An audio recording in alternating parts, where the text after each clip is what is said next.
We just got some news from the City Skylines team and we're going to check it out. Come on, let's go. So on Thursday, which is a few days ago now, because I haven't had time to record this video, we got in the PDX forum this post from a new account, I think, the City Skylines official account, Paradox staff. Let's go, very official. And it said, "Dear Cities fans, we see and understand the disappointment many of you have expressed after release of City Skylines 2. Yes." The recent release of beach properties, especially that. Yes, we asked for your patience and support, and you've shown those. In return, we let you down. I like the acknowledgement, not gonna lie, I like that.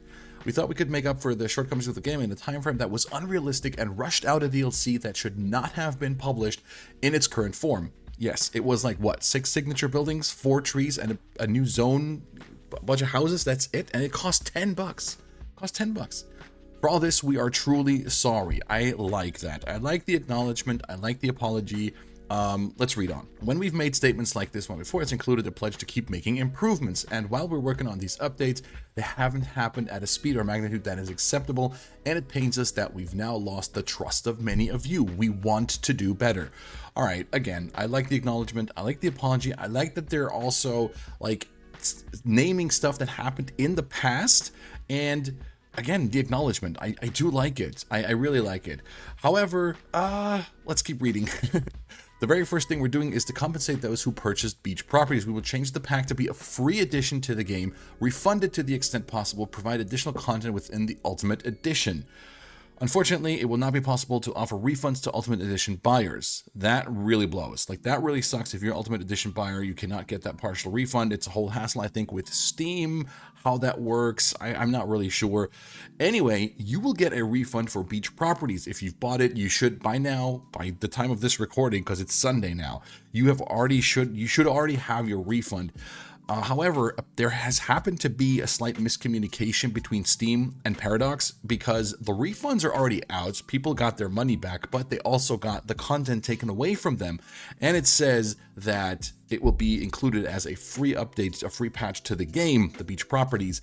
However, it's not there yet. It's going to take, I think, 2 weeks, or like from Thursday, like 2 weeks until the beach properties is part of the base game, actually.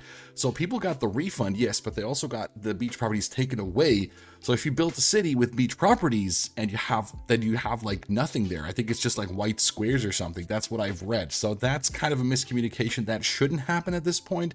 It can happen, human error, I guess. But with the history of what has happened so far, I don't know. It's all kind of like, it's just like kind of a facepalm moment. You know what I'm saying? But they're also going to compensate the Ultimate Edition buyer since they cannot refund with the Ultimate Edition that you've already purchased or pre-ordered or whatever. You are going to get 3 additional creator packs and 3 additional radio stations, which together would sum up to $40. Again, 3 packs and 3 radio stations, $40. Okay. But that's a solution that they hope ensures that regardless of the purchase method, everyone feels they receive a fair compensation. Now, you can drop me a comment below. Do you think this digital content is a fair compensation for somebody that paid $10 for beach properties and cannot get their money back, since beach properties will be a free addition to the base game of Cities Skylines 2? I think it's okay, I guess. I think it's good. 3 radio stations. I don't think a lot of people care about the radio stations because, like, free music, if you're like me, sometimes, yes, I do listen to in-game music, but when I just want to build in Cities Skylines 1, I hardly build in Cities 2 anymore. But if I just want to build, I just put on my own music. At least some form of compensation, which I think isn't too bad, honestly. And in the 3rd paragraph, which is where we are now, looking ahead, we also want to make immediate and meaningful changes in the way we approach the game's development and our communication with you. Firstly, this means a complete focus on improving the base game and modding tools. Secondly, we want to better involve the community as we choose our priorities going forward. So again, more improvements, base game and the modding tools, which I think is okay. You could argue, why was the game released if you still have to improve the base game? Like, you know what I'm saying? It's all just like kind of, I don't know, man. It just feels weird. You know, you release a game and then you acknowledge that it's not ready. But first of all, you state in previous posts in this PDX forum, you state that you're super happy with the state the game is in. And now all of a sudden you're like, oh, we got to fix the base game. Again, drop me a comment with your thoughts. I would really love to read all of your thoughts on this. We'll focus on additional free patches and game updates in the coming months before Colossal Order spends time on new paid content, resulting in a move of the Bridges and Ports expansion to 2025. All right, so more free content and the Bridges and Piers expansion gets moved to 2025. Fair. I like the point that they're going to do free content before they're going to start with new paid content. I like that. In addition, the aforementioned creator packs are being produced independently. It will not take any focus away from the work on improving the game. All right, so the digital compensation packs, let's call them like that you get with Ultimate Edition is completely separate and will not hinder the improvements on the base game, which I think is good. To make sure we focus on the right things, we're putting together an advisory meeting where a small group of player representatives, together with Colossal Order and Paradox Interactive, will discuss the development plan for this year. The people in this group are chosen for their size of their following within the community to represent as many people as possible. So that's something that I really like. However, obviously they're talking about content creators, YouTubers, live streamers, you know, with the size of their following to represent a big part of the community, which I think makes a lot of sense if you look at it, right? However, they have to just be careful that they don't get a bunch of yay sayers, you know, because the game is a part of a lot of creators like jobs, and so you have to create content around the game in order to make money, to make a living, and they just have to be careful that, you know, they just are not, they need to be sure that everybody wants the best for the community, for the game, and not like for them. You know what I'm saying? Does that make any kind of sense?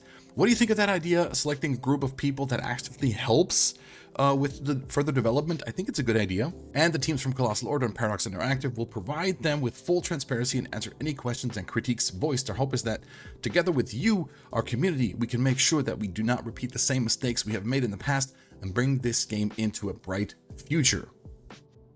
We'll see what happens. And then they go over in the fourth paragraph, the console release. It was planned to release in spring this year. We've been hesitant to communicate an actual release window because of the uncertainty we are facing and not to make further promises we might not be able to keep. Thank you. I like that.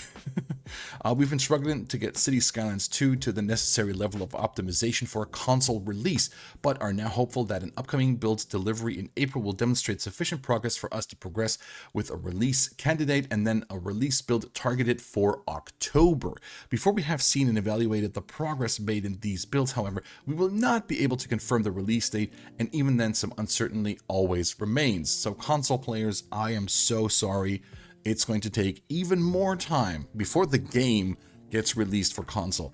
And that brings me back to something I said earlier in the video. If your game isn't ready, like if you don't have mods yet, and mods is what made the first game such a hit success, then it's not ready. You shouldn't release. If you think that the base game needs more development, that the base game needs more work in order to be the product that you want to have out there, don't release your game. If it is not possible for this game to be released on all platforms that you initially intended to, do not release the game. I'm sorry. That's my opinion. That's what I think. And then, of course, they say our ambition is to deliver the experience that you all deserved at launch, but it will take time. That's the point. Then don't launch the freaking product. Don't launch the game yet. It's important to note that the team working on the console release operates separately from our PC development team, so it will be progressing without splitting focus of time. That's really good. So they have a dedicated console release team that just do nothing but working on console release. That's a good thing. I think that's a good thing. And last paragraph, in closing, we want to reaffirm our dedication to making City Skylines 2 the best city builder it can be. We appreciate your support and feedback and hope we can regain your trust going forward. It's our responsibility to earn it. We hope these actions are a first step in the right direction. We're deeply grateful for your continued passion for the game, blah, blah, blah. There's a point right there. We hope these actions are a first step in the right direction. And that's what I feel this entire post is right here. It is a step in the right direction.